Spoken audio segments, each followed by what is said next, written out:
Todos mis discursos comienzan con hola a todos. Hello everybody. Javier, I'd like to congratulate you on the job you've done. Estás escuchando Argentina Semanal.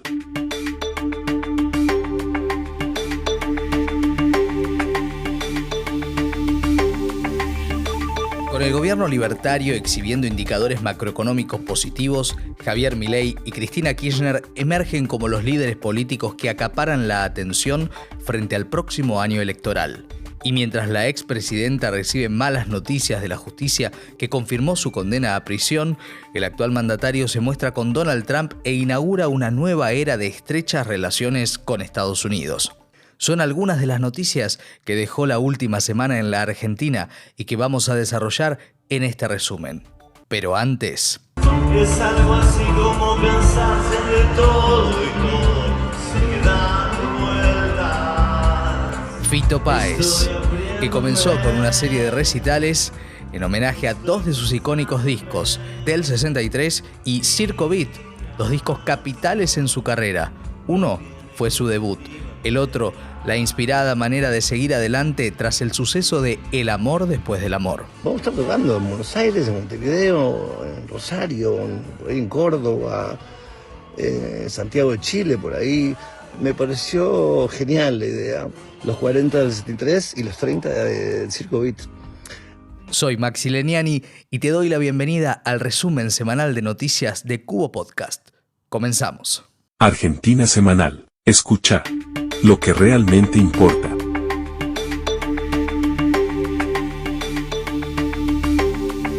La Cámara de Casación confirmó la condena a 6 años de prisión e inhabilitación perpetua contra la expresidenta Cristina Fernández de Kirchner. Condenar a Cristina Elizabeth Fernández de Kirchner a la pena de 6 años de prisión, inhabilitación especial perpetua para ejercer cargos públicos, por considerarla autora penalmente responsable del delito de administración fraudulenta en perjuicio de la administración pública. Tras esta resolución, la Casa Rosada anunció que se le retirará la jubilación de privilegio y pensión por viudez del fallecido mandatario Néstor Kirchner. Se resolvió dar de baja la asignación de privilegio que la ex presidente Cristina Fernández de Kirchner venía percibiendo, tanto en la asignación personal como en la derivada por pensión del fallecido expresidente Néstor Kirchner.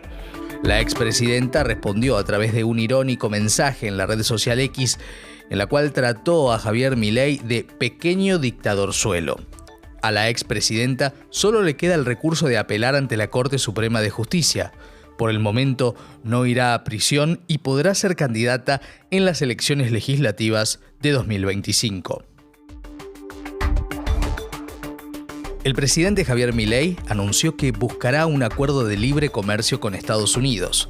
Durante una entrevista radial con la periodista Cristina Pérez, afirmó que avanzará con esa idea durante la próxima presidencia de Donald Trump. Por otra parte, Milei viajó a Estados Unidos para encontrarse con el presidente electo, convirtiéndose en el primer mandatario recibido por el futuro líder de Estado. Todos mis discursos comienzan con hola a todos. Hello everybody.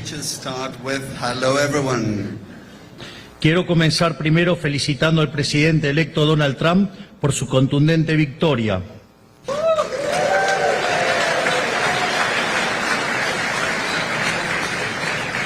Por la remontada política más grande de la historia, enfrentando a todo el establishment político, incluso poniendo en riesgo su propia vida. Y gracias a ello, hoy el mundo es un mundo mucho mejor. Javier, I'd like to congratulate you on the job you've done for Argentina. Your speech was beautiful, but the job you've done is incredible. Make Argentina great again. You know, MAGA. He's a MAGA person.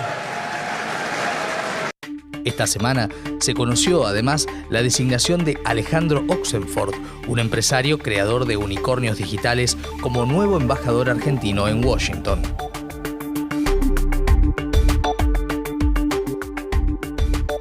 La inflación de octubre fue del 2,7%. El dato, dado a conocer por el Instituto Nacional de Estadísticas y Censos, refleja una tendencia a la baja que se va consolidando mes a mes. Sin embargo, el número es abrumador si se tiene en cuenta la inflación acumulada en los primeros 10 meses del año, un 107%. Lo que más subió en octubre fue el rubro vivienda, agua, electricidad y otros combustibles, un 5,4%. Ahora, 3 noticias breves. Aerolíneas Argentinas y los principales gremios que agrupan a sus trabajadores firmaron finalmente un acuerdo de recomposición salarial que podría ser del 14%. Según el gobierno, este acuerdo permite además poner fin a privilegios que recibían los pilotos dentro de su convenio. Durante la semana que pasó, el riesgo país cayó por debajo de los 800 puntos básicos y tocó su menor nivel en los últimos 5 años. El último miércoles, el Banco Central compró $245 millones en lo que fue el mayor ingreso en sus reservas desde el 16 de mayo pasado. Y se supo que Isabela y Benjamín son los nombres más populares en todo el país en este 2024. 9.918 nenas recibieron el nombre de Isabela, mientras que 9.777 varones el de Benjamín. Valentina y Sofía son los otros más elegidos para ellas, y Leonel y Mateo para ellos. Argentina Semanal. Noticias en desarrollo. Y para ahondar un poquito en lo que dejó la semana, tenemos el gusto de recibir ahora a Facundo Nehamkis, que es director de Opina Argentina, analista de opinión pública. ¿Cómo estás, Facundo? Bienvenido. Hola Maxi, ¿cómo te va? Muy bien. Bueno, arranco por el mundo Cristina Milei, Milei Cristina, en relación a lo que pasó con la condena a la expresidenta. ¿Cómo analizás en primer lugar la reacción que tuvo ella mientras sería un fallo haciendo actos políticos? Y si crees, como algunos analistas, que esto la empuja a una candidatura. Bueno, yo creo que Cristina ya venía en clave de candidatura y en clave de sostener su lugar de liderazgo y de jefatura del peronismo previamente a la salida del fallo de casación, ¿no? Es decir, no creo que Cristina defina su permanencia en la política en función de ese fallo o no. Por supuesto que el fallo de alguna manera y la polarización con el gobierno en un punto es funcional a la estrategia de Cristina de ocupar la centralidad en el lugar donde reside la principal fuerza opositora, que es el peronismo. En tanto en cuanto Cristina es elegida como el enemigo central por el oficialismo y es elegida o señalada como culpable por una justicia que en la visualización que tiene en un escenario polarizado de la política es vista como sesgada, eso ayuda a confirmar ese rol de centralidad y liderazgo. Es decir, es muy difícil que ahora, en estas condiciones, aparezca alguien para competirle a Cristina en el escenario opositor, ¿no? ¿Cómo lees en términos políticos, más allá de los argumentos que pone el gobierno en el discurso, la quita de la pensión a la expresidenta desde el punto de vista de la polarización, ¿no?, entre la Libertad Avanza y el peronismo? Bueno, yo creo que refuerza ese escenario. Después está la discusión respecto de la legalidad de los actos, ¿no? Entonces, ahí yo, digamos, no tengo tan claro si esta decisión fue tomada de acuerdo a derecho. Entonces, digamos, me reservo la opinión respecto a eso. Sí entiendo que el gobierno ha decidido reforzar de alguna manera su polarización con el kirchnerismo, porque entiende que en este momento le permite dos cosas. Primero, amalgamar la coalición oficialista. Es decir, la coalición oficialista es una coalición que está compuesta por mileístas y por votantes que vienen de Juntos por el Cambio, que son fundamentalmente antikirchneristas. Entonces, tener enfrente a Cristina te permite amalgamar esa coalición, a pesar de que algunos de esos votantes no sientan por Milei el mismo afecto que su núcleo duro. Y luego porque hoy Cristina representa una parte de la oposición. Entonces eso, polarizar con una parte de la oposición, te garantiza que de alguna manera la oposición se va a mantener fragmentada, ¿no? Entonces eso es funcional hoy al gobierno. Ahora, también te quiero decir esto, Maxi. Sí. Entre 2016 y 2019, la estrategia de Macri fue la misma. Exactamente. Entonces, quiero decir, esto puede ser pan para hoy y puede ser hambre para mañana. ¿De qué depende eso? Depende de cómo le vaya a Milei gobernando. Si a Milei le va muy bien, esta estrategia le puede ser funcional 20 años. Si a Milei no le va tan bien, probablemente cuando la gente tenga que elegir un reemplazo de Milei, lo que va a tener a mano va a ser Cristina y el kirchnerismo, ¿no? Claro, volvemos a la vieja frase de un expresidente estadounidense, es la economía, ¿no es cierto?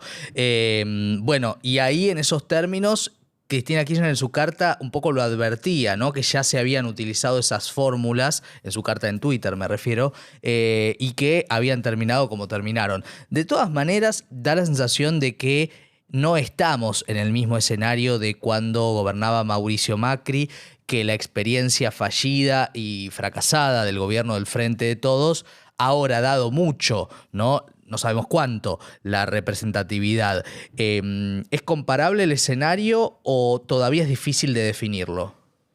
No, es muy pronto para definirlo. Lo que me refiero que es comparable es que en el mundo opositor hoy hay todavía poco disponible Sí. y la que aparece como la principal figura sigue siendo Cristina. Eso es lo que se repite. Después, los gobiernos son distintos, no es lo mismo Macri que Milei, y el resultado de Macri ya es conocido, el de Milei es todavía incierto. Sí. Por eso digo, la cosa está abierta. Es cierto que hay dos cuestiones acá que hacen diferente al escenario para Cristina, ¿no?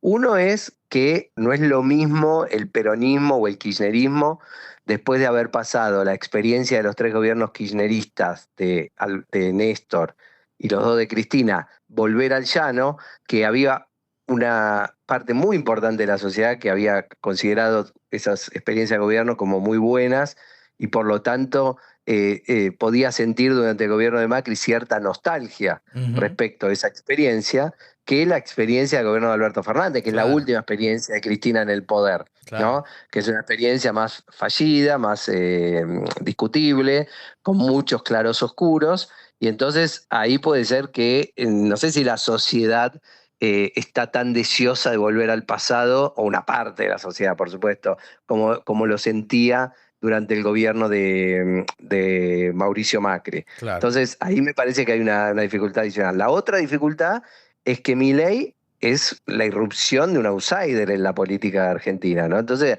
ha dejado el mundo pata para arriba en términos políticos. Vos tenés el PRO debatiéndose entre si Milei se lo succiona o puede mantener algo de identidad. El radicalismo fragmentado en distintas identidades que van desde los radicales con peluca hasta aquellos que se quieren posicionar claramente en el universo opositor. El peronismo, que también se siente tironeado por Milei, porque hay gobernadores que son muy funcionales a las estrategias parlamentarias de Milei, que se mantienen en silencio y no muestran una diferenciación en términos políticos con el gobierno actual. Entonces, digamos, ese cimbronazo sobre la escena política puede digamos, desembocar en que el reemplazo de Milei, cuando eventualmente suceda, 4 años, 8 años, 12 años, no importa, no sea necesariamente con lo anterior, sino que provenga también de algo nuevo y novedoso, que la sociedad se haya cansado de lo viejo. Exacto. Y aún para reemplazar a Milei busque algo nuevo y novedoso. Por lo tanto, el escenario es incierto. Por ahora, uno ve ciertos parecidos con el periodo macrista. Claro. Facundo, mientras tanto, las imágenes y el reconocimiento de Donald Trump en la convención conservadora en la residencia de Mar-a-Lago, en Florida, en esta semana fue para Javier Milei una cucarda no menor. ¿Eso qué le podría llegar a aportar a la Argentina en términos de lo que uno puede analizar a futuro? Bueno, a ver, lo primero hay que decir que en general, los Estados Unidos son un país que hace política exterior en función de su política interna, ¿no? De sus necesidades de política interna. Entonces, como casi todos los países, primero definen sus intereses y después acomodan su relación con el mundo. Entonces, en términos generales, todavía no sabemos qué impacto va a tener, porque uno ve quizás una Argentina buscando una apertura mayor al mundo, mayor inserción en los mercados internacionales, mayores desregulaciones, y uno ve en el discurso de Trump ciertos rasgos que van a contramano de esa tendencia. Entonces uno dice, bueno, ¿cómo se va a compatibilizar esto, ¿no? Es decir, la pregunta es, ¿esa relación tan estrecha que muestra el presidente argentino con el nuevo presidente de Estados Unidos va a derivar, digo, para usar el mismo caso que se usa hace muchos años, en que los limones de Tucumán puedan entrar más fácilmente a los Estados Unidos, o no. Ese es el primer punto, digamos, en términos más generales.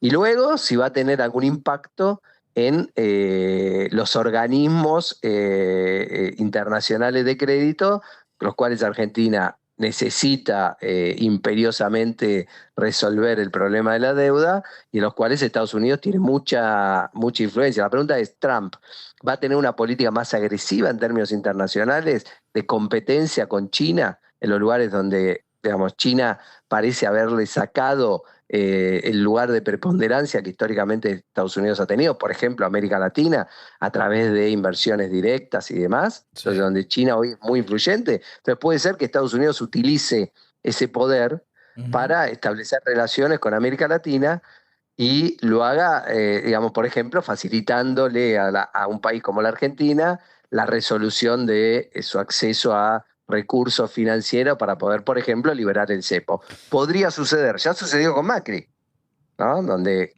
por las gestiones de Trump, Argentina accedió a una fuente de financiamiento que no registra antecedentes en la historia. Después, bueno, el programa económico no salió bien y eso es harina de otro costal. Totalmente. Pero podría llegar a ser. Ahora, no confiemos nunca, independientemente de que es bueno para un país que dos presidentes se lleven bien, nunca descansemos en que la resolución de los problemas argentinos vengan del exterior, ¿no? Claro, en general, uno tiene que resolver sus problemas y después, en todo caso, las relaciones con el mundo te pueden ayudar a potenciar lo que vos haces bien o haces mal, pero nunca resolverte tus problemas y tus déficits estructurales, ¿no? Facundo Nehamkis, director de Opina Argentina, analista de opinión pública. Gracias, Facundo. Te mando un abrazo grande.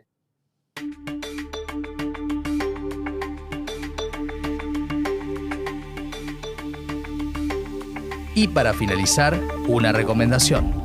Llegó a los cines de Argentina la película número 50 de Woody Allen. Golpe de suerte en París, rodada en su totalidad en la capital francesa, es una muestra más del genio del cineasta neoyorquino. Una historia que transita entre la comedia romántica y el policial negro y que demuestra que, a sus 88 años, el genio continúa. He visto a un tipo que no veía desde el instituto. ¿Cómo iba a pensar que me reconocerías? ¿Cómo no te iba a reconocer si estaba loco por ti? Gracias. No me creo que nos hayamos encontrado. Y hasta aquí llegamos en un nuevo resumen de lo que pasó en la última semana en Argentina. Nos reencontramos en el próximo episodio. Escuchaste Argentina Semanal, el resumen de la actualidad en formato podcast. Conducción, Maxi Legnani. Producción, Big Tecnia, Contenidos Digitales.